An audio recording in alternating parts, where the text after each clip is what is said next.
Hey everyone, this is Matt Browning. I'm the co-director of the Virtual Reality and Nature Lab. Thanks so much for offering to capture some 360 video for us today.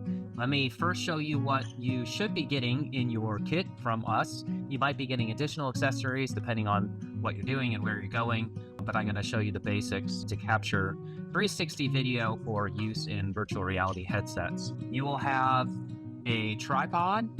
Sorry, this is the tripod here. And this tripod will extend out. Your tripod probably will have these extendable legs as well for greater stability. And then you'll have a selfie stick, which can be expanded to its full length, that you will be able to screw in to the tripod on the bottom, like so. And you will want this at its full height. If you have a longer tripod that comes with the kit that we sent you or at home, the ideal height for the camera is actually about eye level, and this will only be about chest level on most people. So do go ahead and use a taller tripod if you have one. Then in the kit, you'll also have a collection of batteries. We try to send at least a couple batteries, if not 3. And these look like such. There may be ones that have the blue label that are name brand, Insta360, or ones with orange that are an off-brand. If you are going to be doing anything near water, we do recommend using the branded 360 battery, which probably are a little bit more waterproof. And then you should have some micro SD cards here, and the sizes might vary. It might be 64 gigabytes, it might be 128, 256. I would recommend using the largest size that you find in the kit that we send with you, because that will fill up the slowest, and then you won't have to switch memory cards back and forth later. You should have a lens cleaning cloth. This is just like cleaning eyeglasses. This is definitely what you'd want to use on the lens rather than something that might scratch the lens. And then you probably will have this fast card reader, I believe it's called, and I'll show you what to do with this with your camera with your smartphone in a bit. Okay, so moving on to the camera, there is a sort of a rubber cover on top of the lens. You'll remove that and it'll expose those 2 lenses. There may be an additional plastic cover on top of these. We found that those are very good if you're going to do extreme sports, if you're going to go snowboarding or something like that. Otherwise, it's very easy for those to get dirt on them or a smudge on them, and then your shot will be blurred. So on this camera, you can see that there's lenses on both sides of it. These are fisheye lenses, which means they capture about 180 degrees of video or photo, and then the camera will stitch them together into a spherical image or video afterwards. In terms of the geometry of this thing, the microphones are on the top. You can see there's sort of a Velcro cover here, and there's one on each side. And those Velcro covers are actually to put on a little foam block that doesn't allow the wind noise to be as strong. And we do recommend you put those on. It's just that you can't leave those little foam blocks on when you put on this neoprene cover. They stick onto each of the microphones on both sides, and then it looks like it has little ears. And this will allow, again, the wind not to be so strong in your audio. Okay, moving down, there is a little flap that could open on the side there. You probably won't be using that unless you're collecting external audio. But let us know if that's the case, and we will work with you to share how to do that. Right underneath that flap that opens is the battery compartment that pops out. So there's 2 pieces that you squeeze together, the battery pops out. And the interesting thing is, inside the battery compartment is where the micro SD card goes. So there's a little slot, it says SD card. You won't be able to see it on the camera, but you'll be able to see it once you open it. And that's where you go ahead and pop in your SD card, and it should click. All right, then moving on, there are some buttons on this side of the camera. There's one that has a little power icon there, and then there's a thing that has a Q. You probably won't be using the Q. I'd recommend just ignoring it. Go ahead and hit the power button on the top side, and you'll see the light going on at the bottom, which means it's powering on. It takes a couple seconds. You don't have to hold it down. You just do a firm press, and then you'll see me here, or you see yourself, because it's actually, starting to live stream whatever the cameras are showing. On the bottom below the screen, there's 2 buttons. There's a round circle. You can use the one with the round to actually start the recording. You just need to make sure that you've got some settings correct. You're going to swipe down from the top, and there's this menu. Make sure that the audio is set up correctly. So that is in the upper right-hand corner. And the audio settings, it should be set actually to stereo. Right now, this one is set to wind noise reduction. Now, there should be a little photo or a video camera in the corner. If you click on that, then you got the menu options for the different videos you want to capture. If you're outside, we always recommend using what's called HDR, which allows it to capture different levels of exposure and then meld those together so you can see the bright sky and you can see the dark shadows at the same time. The other thing you want to make sure is you want to be at the highest level of resolution possible, which is right next to the video camera. If you click on that, you can see the resolution options. You want to max out with the 5.7K, don't go down to 4 or 3, and then the frame rate, go ahead and select the 30 frame per second.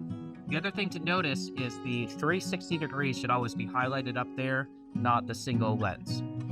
So if I wanted to go ahead and record, what I would do without touching my phone, I would go ahead and screw this on the top of the selfie stick, extend this all the way out, and put this on the tripod at the bottom. Now, I will say that this is a very light setup, so if it's windy out, this will get tipped over, so we recommend try not to do it in a super windy location. And if it is in a windy location, you might be able to put some weights on the bottom of the tripod. Maybe there's some rocks nearby. That's okay if you scratch the legs of this. If I wanted to go ahead and start recording, I could put it over here, and then I would just hit the circle button here, and it will make a noise. It's blinking red at the bottom. That means the video is recording. I'm going to stop recording because what we'll probably do is actually use the phone to control the camera. I'm on an iPhone, and I'm going to download the app. You just want the one that says Insta360. It just has a white icon with a yellow circle. Go ahead and download that. The yellow button in the middle will connect to your camera. Now, this camera is already identified by the phone, so it'll go ahead and connect. If it doesn't, it should pop up if the camera is on. It looks like I need to join this local network. What that means is it's actually going to disconnect from my local internet here at my house, and it's going to connect to the camera's Wi-Fi. And if it says new firmware ready, do not do this. We will do it on our end. And now you are connected to the camera, which allows you, instead of just hitting that physical button, you can walk away from the camera, which is very helpful, up to probably about 10 feet and still be connected. So if you hit on this camera, you will see us.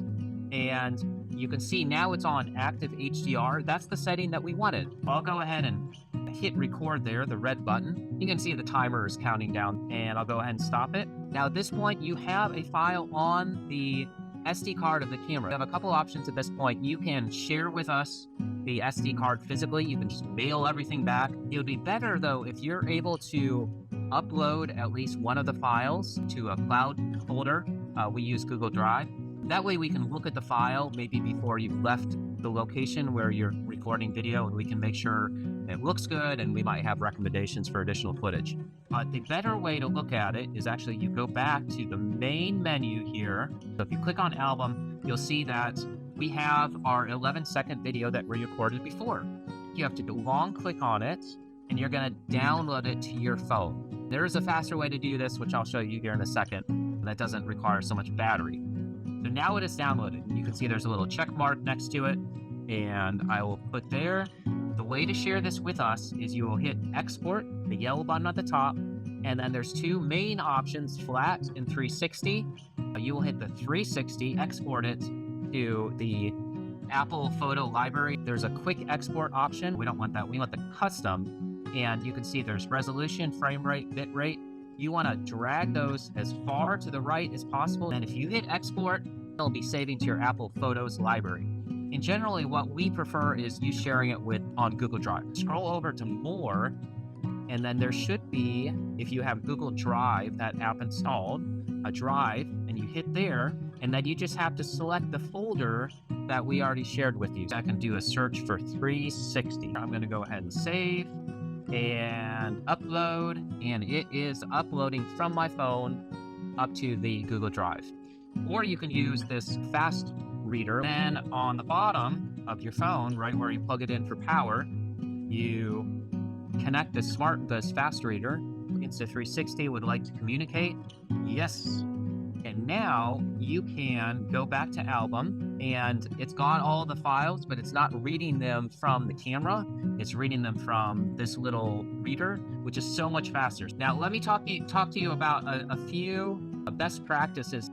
These 360 cameras, you do not want right next to another object. I would want to put it at least a meter away.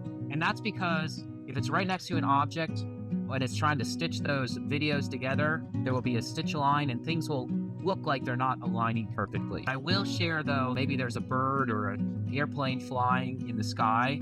It's pretty hard to see those very small objects far away. So if you are next to some birds that are feeding on a bird feeder, I would get the camera as close to that bird feeder as possible so you can see the birds, but not right next to it so that the stitch line will show up. The other thing is that there are two lenses. Those lenses should not point directly into the sun. Turn it slightly at an angle because otherwise the sun will probably be more likely to wash out the image. The other thing to note is that 360 videos, for whatever reason, look best when it's very, very sunny outside. So if you are used to a point and click camera, oftentimes you want it a little bit cloudy so that the sun isn't so bright. But in a 360 degree video in a VR headset, it can look kind of depressing, actually, if it's a little bit overcast. The exception to that is sunsets and sunrises look great. And then when you're recording a shot, we generally recommend you leave the camera in that place for 3 to 5 minutes at each location. And we probably will only use 1 minute from any stationary point, but oftentimes there's a lot of things going on in the shot. Maybe there's someone talking or a car drives by. We'll try not to use that section of the video. We'll use another section that you recorded in that same 3 to 5 minute segment, and that just gives us a little buffer room. And on any given place, let's say you go to a Mayan ruin or you go to the top of a mountain, we recommend getting at least 3 different places that you put the camera at each site. So if you're going to the beach, I would get it from 3 different angles. So you'd have 3 different 3 to 5 minute shots from the beach. And then, you know, there's much more to the beach experience than just being on the beach. I would recommend doing a few shots as you're going on the boardwalk and a few shots maybe back at the beach house or the parking lot, so we can create a narrative story around that experience. If you have any questions, feel free to text or call me or shoot us an email. We're really looking forward to seeing your content, and thank you so much for being a part of the Virtual Reality Nature Lab and providing these virtual nature experiences to all our research participants and our patients.